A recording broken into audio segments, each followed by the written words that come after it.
Russian criminal aggression. That is the term Ukrainians use to describe the reality in Ukraine today, as there is simply no other way to describe it, really. Ukrainian President Volodymyr Zelensky visits the scene of a deadly Russian missile terror strike in Kyiv that killed 23 civilians overnight.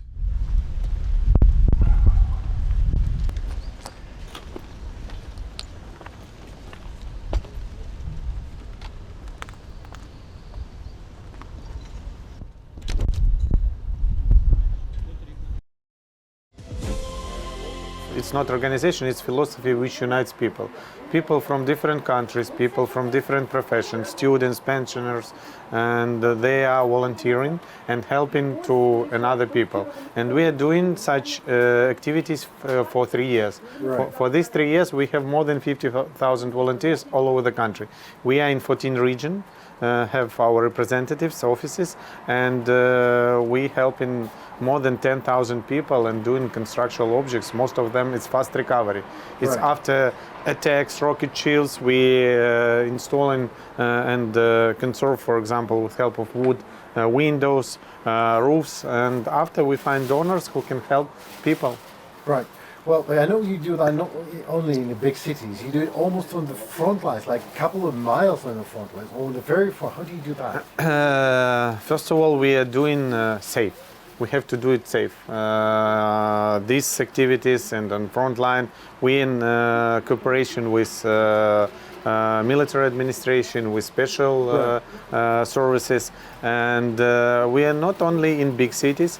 For example, in Kyiv region, we did recovery more than 20 local authorities around Kyiv, and in the Chernihiv region, more than 20.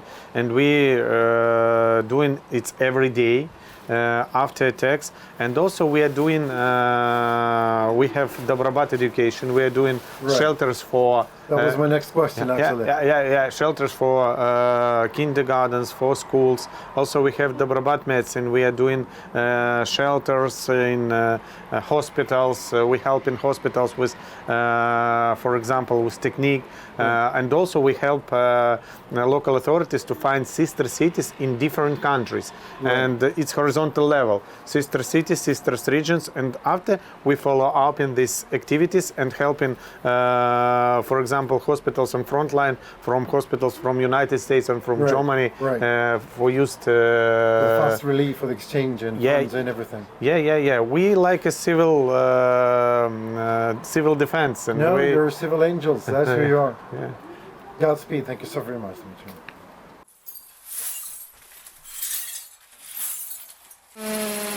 Why, David? I mean, California and Ukraine, what was the turning point to make the decision? Because that was quite a decision, wasn't it? Yeah, well, right after the full-scale invasion, I first went to Warsaw, and I was working in the shelters where a lot of the refugees were coming, women, children, seniors, and I was hearing all the stories of what was happening to these people as they were coming out of Ukraine. And I knew I needed to do something more. And so I started to look for organizations that I could work with in Ukraine. I came across Dobrobat and some other groups.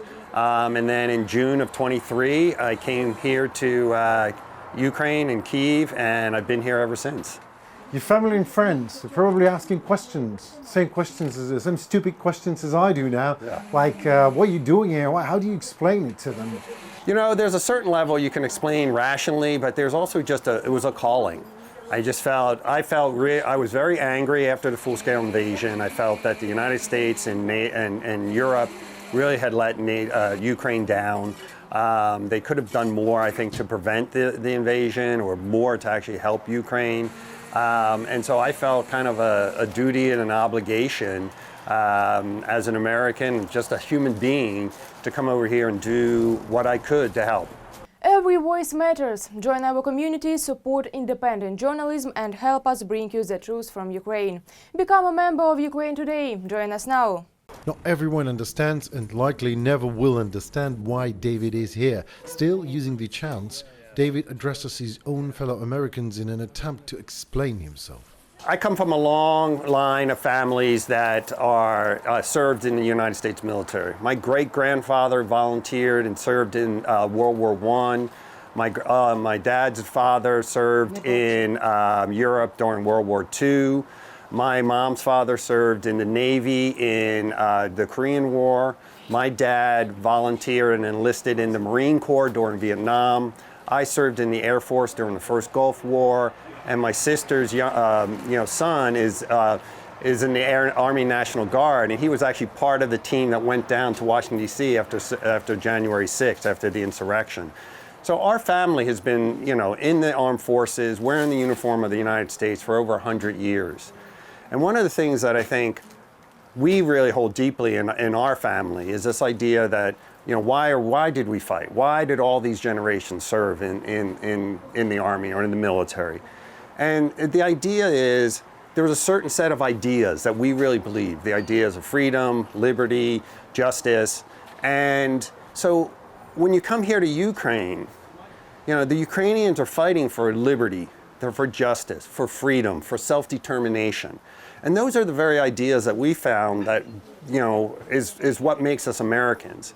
So if you want to really believe and fight for liberty and justice and freedom, coming here to Ukraine and defending those ideas, you're actually, I think, supporting what the United States really represents. And so I wish more Americans would see that and understand that if we don't stop, Russia here in Ukraine, they're going to keep going.